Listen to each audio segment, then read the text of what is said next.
Son dos países que actualmente están en guerra, dos países que tienen en vilo a todo el planeta. Son Ucrania y Rusia. Y aunque parezca extraño, hace 26 años estos dos países se enfrentaban pero en una cancha de fútbol, bajo la atenta mirada de Vladimir Putin.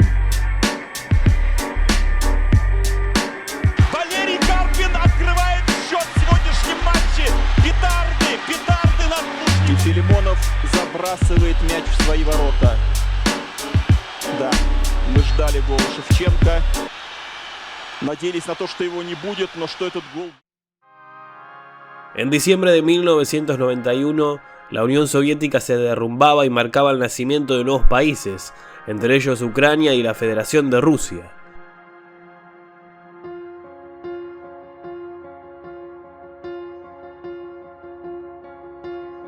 Hasta ese entonces, y desde 1923, tanto ucranianos como rusos como jugadores de otros países ex-soviéticos participaban en las competiciones de UEFA y de la FIFA en la selección de fútbol de la Unión Soviética.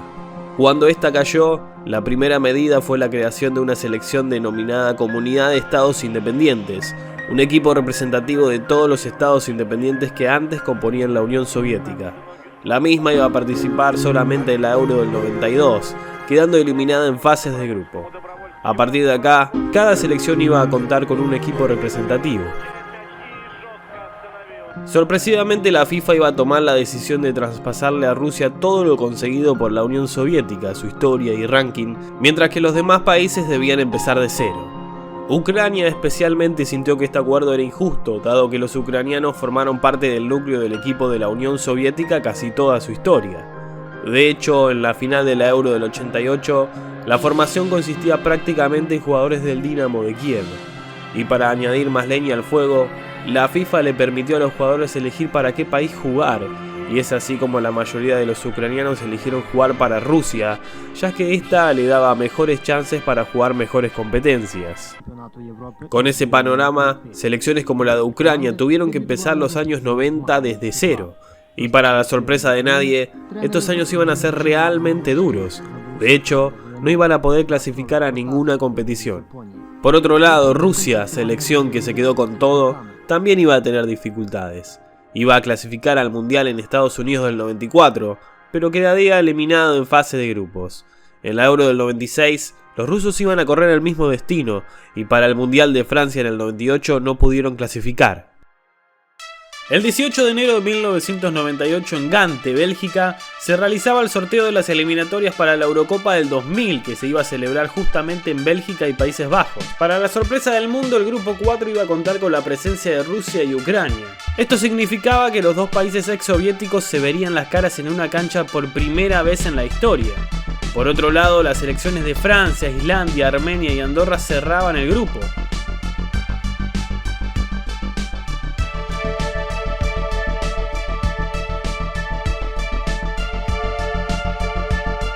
En la primera fecha de las eliminatorias, los ucranianos iban a recibir a los rusos, en lo que sería el primer enfrentamiento oficial entre estos dos países.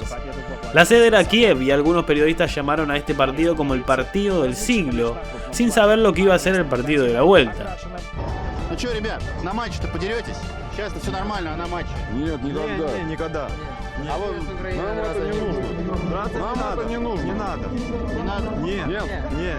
Rusia, comandada por Villovet, entrenador nacido en Kiev y que ganó una medalla de oro con la Unión Soviética, llegaba al partido de la peor manera.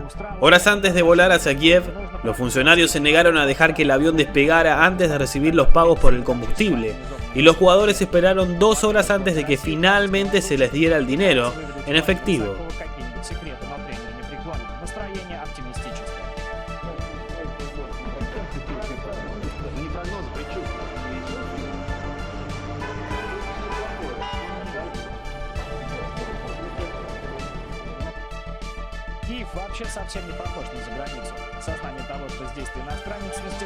Finalmente, frente a 82.000 ucranianos, el partido se iba a decantar por Ucrania en un merecido 3-2. Los rusos se vieron superados en todo el partido, sobre todo en el primer tiempo, donde Ucrania se iba a ir al descanso ganando 2-0. Los locales iban a recibir una suma de 100.000 euros de premio de parte del aquel entonces presidente del Shakhtar Donetsk, Akhmetov. В это время запасные уже находились за воротами. Никто не видел, как схватился за голову мастер стандартов Мостовой. Как немигающим взглядом смотрел на поле Шалимов. Кто-то, помнится, говорил, что легионерам-ветеранам безразлична судьба российской сборной. Сейчас повторить это не возможно. El camino de Rusia en las eliminatorias, por lo tanto, no iba a comenzar de la mejor manera. De hecho, fue uno de sus peores comienzos en su historia. Luego de la derrota en Kiev, los rusos perderían de local contra Francia y de visitante en Reykjavik frente a Islandia.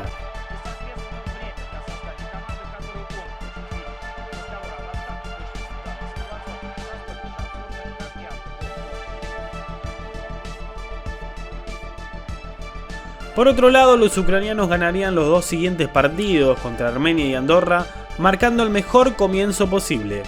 Francia, por su parte, iba a ganar 2 partidos y empatar el restante. Esto quería decir que Ucrania era líder del grupo, seguida de Francia, y Rusia quedaría última del grupo junto a Andorra. Rusia tenía que cambiar la imagen si quería soñar con la Euro, y este cambio empezó en el banco. Villovet dejó el puesto para que asuma Romantsev. Con él, Rusia alcanzaría el milagro. Estando últimos luego de 3 fechas, los rusos empezaron a sumar.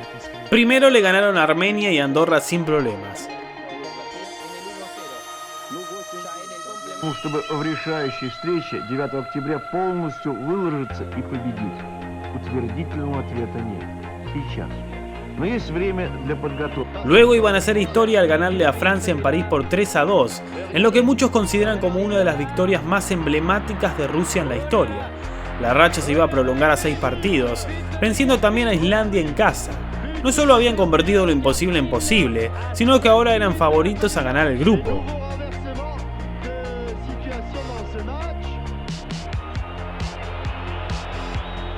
En la última fecha de las eliminatorias, Ucrania todavía lideraba el grupo con 19 puntos. Le seguían Francia y Rusia con 18 e Islandia con 15 puntos. Rusia recibía a Ucrania y Francia a Islandia. Todos tenían que ganar. Ucrania tenía asegurado el primer puesto y la clasificación para su primer gran torneo si conseguía los 3 puntos en Moscú. Un empate la clasificaría a la repesca si Francia ganaba su partido, mientras que una derrota la dejaría fuera si Francia evitaba la derrota. La espera para el gran partido fue casi insoportable en Rusia y en Ucrania. Ambos equipos sabían que su destino estaba en sus manos y cada uno tenía buenas razones para creer que triunfarían.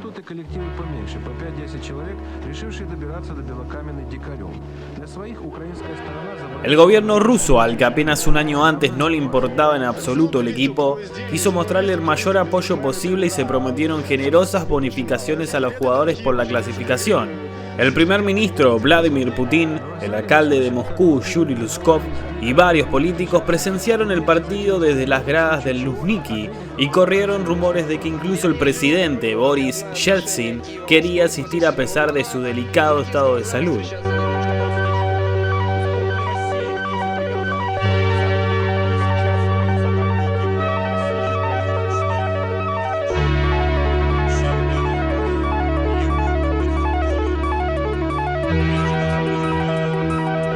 Antes de empezar el partido se daría un momento histórico.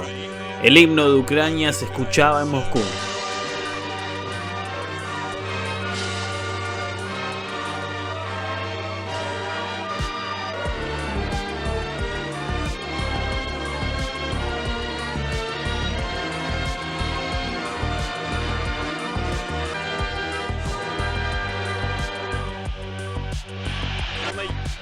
Pitido inicial y arranca el partido.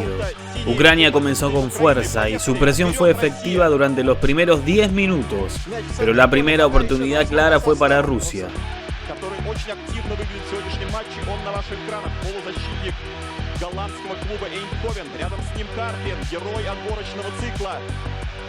Чемпионат Европы 2000 года. Просто руками вталкивает еще одного защитника своего в стенку Жахковский. Внимание! Разбегается Хохлов. Удар бездарно. Esto cambió el ritmo y Rusia comenzó a dominar aprovechando su ventaja en el mediocampo. Pero no iba a ser suficiente y el primer tiempo terminaría 0-0. La segunda parte comenzó exactamente igual que la primera, con los ucranianos recuperando confianza y presionando con maestría. Sin embargo, Rusia se despertó a tiempo y empezó a hacerse dueño del partido. Y de repente, el árbitro tuvo una contribución crucial.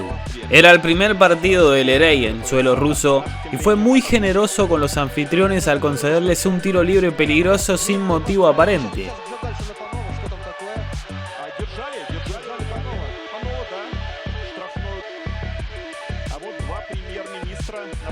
Karpin, quien se convirtió en el héroe de la campaña al marcar los goles de la victoria contra Francia e Islandia, anotaba el primer gol ruso. Putin se puso de pie de un salto en la tribuna, junto con más de 68.000 hinchas rusos que habían tenido la suerte de conseguir entradas. Además de estar ganando, Rusia se estaba clasificando directo a la Euro, ya que en ese momento Francia le estaba ganando por 3-2 a Islandia, pero la superaba por diferencia de gol.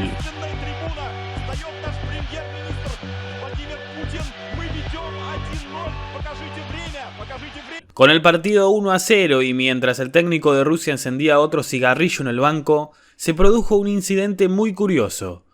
Años después se supo públicamente que Yeltsin, el presidente ruso, que veía el partido por televisión desde casa, exigió a su secretario de prensa que llamara al director general del primer canal. El presidente quería que el comentarista Gusev, que estamos escuchando, felicitara al equipo por la victoria y la clasificación para la Eurocopa. Pero el partido aún no ha terminado, podríamos traer mala suerte, dijo el director general. Eso no importa, respondió el secretario de prensa. Y justo después de este momento particular, llegaría un tiro libre por la banda izquierda para Ucrania en los últimos minutos. El encargado era un joven Shevchenko. Todo el mundo esperaba un centro, ya que desde esa posición iba a ser difícil pegarle directo al arco. Sin embargo, el ucraniano lo tenía claro.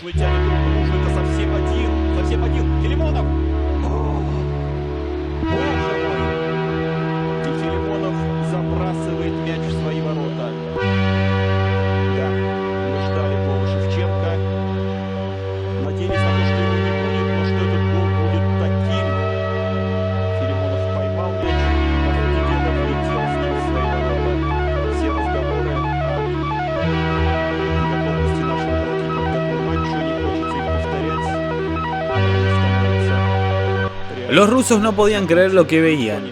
Habían hecho un esfuerzo increíble y lo arruinaron por un solo error absolutamente increíble. Los ucranianos también parecían asombrados. Les tomó unos instantes comprender lo que había sucedido. Este gol significaba mucho. Significaba que los ucranianos estaban eliminando a los rusos en su propio país, ante la mirada del mismísimo Putin. Era un gol de venganza también. Venganza porque la FIFA decidió darle todo a los rusos y nada a ellos. Venganza porque tuvieron que resurgir de las cenizas. Llegaba el fin del partido y toda Moscú quedó helada.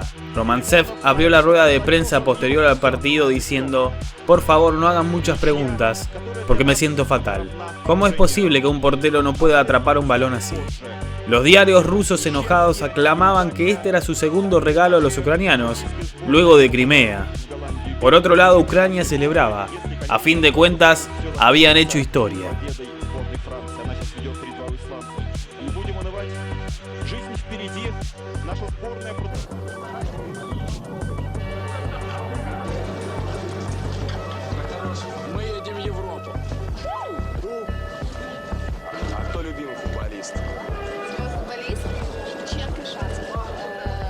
Lamentablemente, como Francia ganó de local contra Islandia, Ucrania iba a tener que jugar los playoffs. El rival iba a ser Eslovenia, y para la sorpresa de todos, Eslovenia se iba a imponer en el global por 3-2 e iban a eliminar a los ucranianos, por lo que no iban a jugar la Euro.